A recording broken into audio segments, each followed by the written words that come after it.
everyone. Welcome to this week's Blonde Intelligence with me, Miss Ronnie, where I always seek to give you exquisite cranial repertoire. This week, our very special guest is Nuhees Nomad out of New York, New York. Say hello to everyone. Hey everyone, how y'all doing?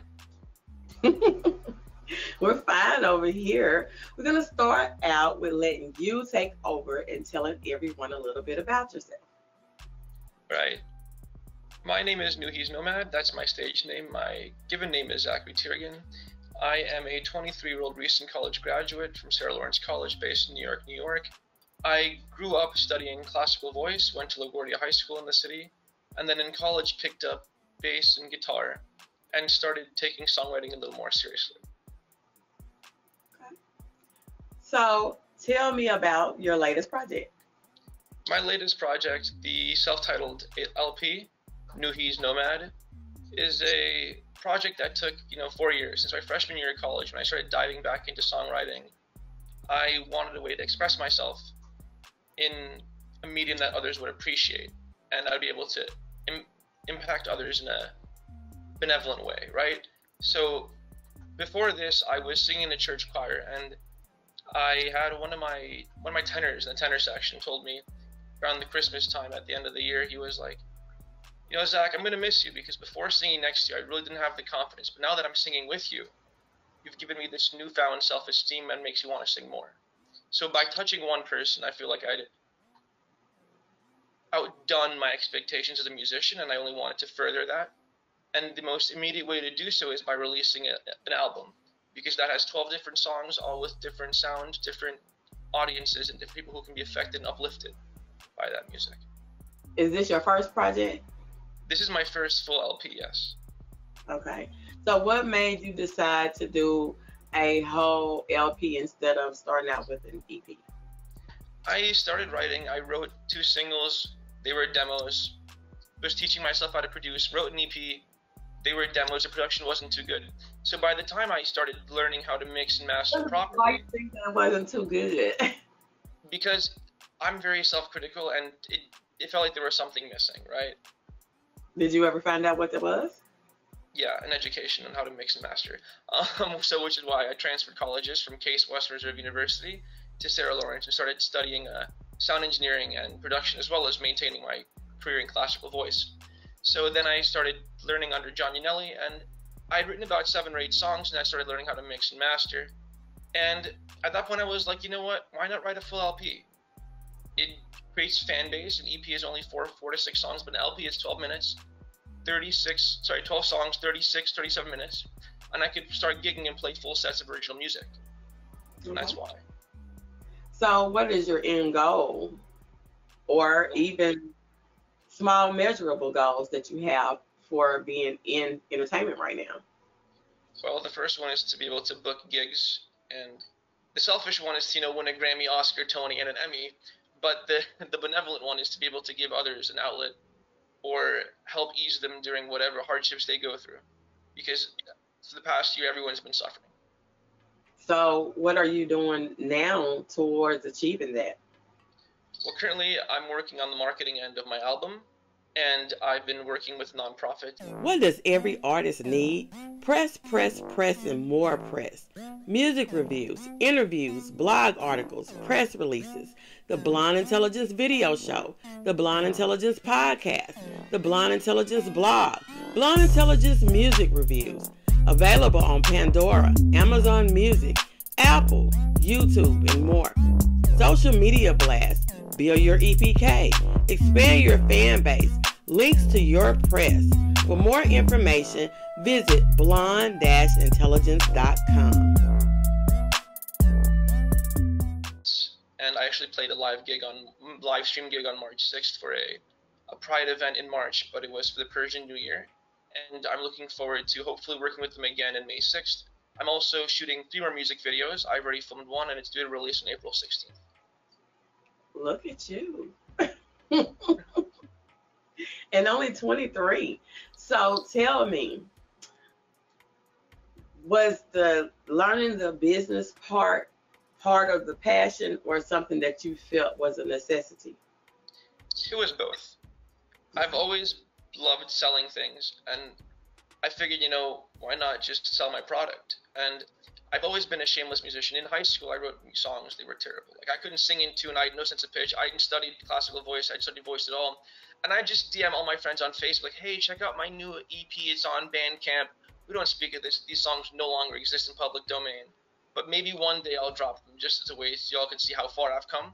But also, business has always been essential to my life, right? As a classical musician, it was always, how can I secure this audition? How can I get press to build a resume, build some awareness around my name, and then take on the big opera houses like the Met, perhaps the Sydney, La Scala, or the one in Vienna? So tell me what instruments you play. Well, I grew up playing violin around age 3 to 7. I didn't have the best teacher, so I dropped it for piano. And then when I was playing piano, I realized I really wanted to sing, because I would sing for fun in the shower. And then I decided to go to high school, and LaGuardia High School I chose because I could major in voice. So I maintained piano from around, I want to say 7 to 14, 15. Then I dropped it for classical voice, but of course the theory still stays, and I can still play, 4 chords. I can still play some tunes, but nothing as prolific as I used to be able to. And then when I started songwriting, I was sick of going to guitarists and bass and having them track for me. So I was like, you know what, I'm going to learn to do it myself so I can have my vision the way I want it and have it be all me. And the only exception is the drum kit, because I haven't had a full drum kit. I've never played a full drum kit, but that's the next thing on my bucket list. Hopefully if I can record it without breaking the bank, So, with this being your first solo project, and you saying that you would have a passion and a necessity for learning the business, according to your analytics, where's your biggest fan base? My biggest fan base is my family and friends. But when I've been doing some demographic lookup, I am doing well in some cities. New York, that's where I'm from, that's where I play. But also I have some numbers in Rio de Janeiro in Brazil. I have some numbers in Milan, Italy. As far as countries go, it's US, Brazil, and Canada. But then again, this is a very fresh LP. The statistics aren't that saturated. They're not that old, per se. I don't know the word I'm looking for, but they're not as, let's say old. They're not as reliable because they're very fresh, and that could change if I could get put on a radio station and say, Korea, China, Germany, or Latin America and Colombia, then all of a sudden the numbers are going to get skewed more towards that country. Okay. So, what about working with artists? What type of, I know that you're in one genre.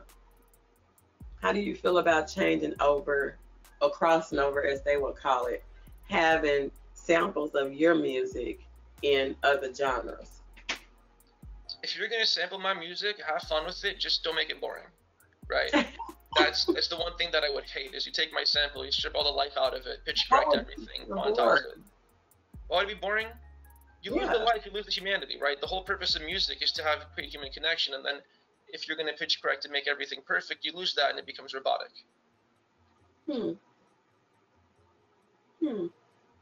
That's an interesting way of looking at it. Yeah, that's what I tell myself, because otherwise I'm spending hours making sure everything is perfectly in time and perfectly in tune, so. So, have you worked with any artists? I have mixed and produced and written with some other artists, although they typically stay close to me in folk rock, indie rock. One of them is signed to my label, which I run, and is also assigned to myself. His name is Luke McCarthy, and he has an LP, I think. The label. Sorry? You failed to mention the label. Oh yeah, Turrigan Records. I founded that in 2018 because I figured if I can get the business down for myself, why not help bring others up with me? And we give them a competitive royalty rate without giving them advance and recouping. We cover most expenses, so they don't end up indebted to us. They're able to leave at any time. Okay. So, are you just trying to keep everything in-house where you don't have to outsource to anybody? Or are you trying to bring talent into your entity? How are you doing it? Both, a little bit of both. I like keeping most things in-house, but I do have, it gets tiring when you're mixing everyone's tune, you're mastering everyone's tune, and you're recording for them. So as we expand, I've been outsourcing. My drummer, he's based in Australia. I found him on Fiverr. He laid one groove. It was phenomenal. I've been working with him since. We have a personal relationship now. As far as mixing and mastering go, I have a buddy from high school who does mixing and mastering, and a friend of a friend in Seattle. And I have people in Austin too. If I need to have an artist in Austin find a studio, I can go through them, put them up in a studio and have them get recorded. What does every artist need? Press, press, press, and more press. Music reviews, interviews, blog articles, press releases, the Blonde Intelligence video show, the Blonde Intelligence podcast, the Blonde Intelligence blog, Blonde Intelligence music reviews. Available on Pandora, Amazon Music, Apple, YouTube, and more. Social media blasts. Build your EPK. Expand your fan base. Links to your press. For more information, visit blonde-intelligence.com. By my buddy. Okay. So tell me this. With the mixing and mastering and doing all the other business entities and all of that, how do you have time for your project? Oh, I don't. So I learned how to mix and master my project. I didn't do the mastering. I got really close to it, but I realized I would pull my hair out, so I had somebody else do it. But I mixed it. And while mixing this project, I realized I never want to mix my own music again. I don't know if I want to mix anybody else's, because I just put so much pressure on myself to attain that, the perfect mix, which is not really possible because nothing is perfect. But, as a self-sufficient, do-it-all perfectionist, you want it to be as good as it can be. And then I could keep sitting on a mix for another year. I could sit on these tunes for 5 or 6 years if I didn't want to release them on my birthday, which is when I released them. But I have no problem mixing and mastering for others, but when it comes to my own work, I become very self-critical. Well, tell me, how would you handle the pressures of being successful in the industry? Because it's some pressure. Yeah, I would have a revenue stream, right? Well, I've heard several people say once they make it to a certain level, they feel like they have to keep up with the Joneses, or they have to maintain a certain appearance, and that's a lot of pressure in itself. Or you might have to push out so many projects, or you might have to write this piece and have it done in this amount of time. How would you handle the pressure of being successful? Well, deadlines are deadlines, so you can never argue with them. But as far as keeping an appearance, I like to think that my album is a reflection of who I am as a person, not as a different facade. Nuhi's Nomad is just there, so when you want to associate my name, you don't associate my name with the opera singer, so I can keep a separation of, let's say, church and state, right? But if I'm trying to get something done by a deadline, and if I'm successful enough to have people looking to get things done by a deadline, I'm assuming I'd have a revenue stream. So I could use that to outsource the mixing, mastering, to make sure everything is as good as it can be by that deadline. And if I'm successful, I'm still doing everything myself, I don't think that's success. Okay. What is your favorite track on your LP? That's a really good question. See, I love them all a lot because they're all personal. They all stem from different points in my life. But I'd have to go with number 4 because it has the most sentimental value, right? It's about my old summer home I used to have in New Jersey. It was 4 Harbor Lane, Margate, New Jersey. We shot a music video for it. We used a lot of archive footage from my childhood. So that song really has a special place in my heart. What's the name of it? Number 4. It's literally number 4. The name of it is number 4. I was thinking you was telling me that it was number 4 on the list. Oh, it is, but it's also number 4. Oh, okay. So you said that the whole LP has sentimental value from different points of your life.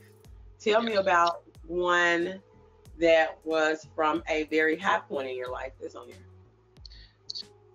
The Persian one, Angize, a high point in my life. It's an upbeat motivational tune that is in Farsi. Some of the verses translate to, I'm like a mountain of motivation and I will never tremble or fall. And the chorus says that, tell us that we're the luckiest of the lucky. Things have been going well. So I started writing a song in Farsi. I didn't write the lyrics all myself. I actually hired someone because as Iranian as I am and as well as I can speak Farsi, I'm not the most eloquent reader or writer.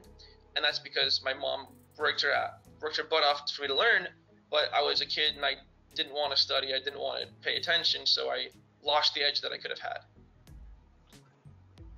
Now tell me about how have your experience been with Share to Pros? I've enjoyed Share to Pros. I've been getting a lot of rave reviews, and I'd hope so after spending 4 years in this project. And I'm interested to see where the outreach goes, and not the outreach, but the impact and my exposure goes using ShareToPros. Is there anything else that you would like anybody to know about you or the project, like where you can find it, social media handles, anything like that? Of course. First and foremost, this is my first interview, so please do not judge me. And you can find us on Instagram _NewHe'sNomad. You can find us on SirganRecords.com or NewHe'sNomad.com. That website links to Sirgan Records on our page there. And you can also find us on Bandcamp should you choose to purchase the album at newhe'snomad.bandcamp.com. Okay.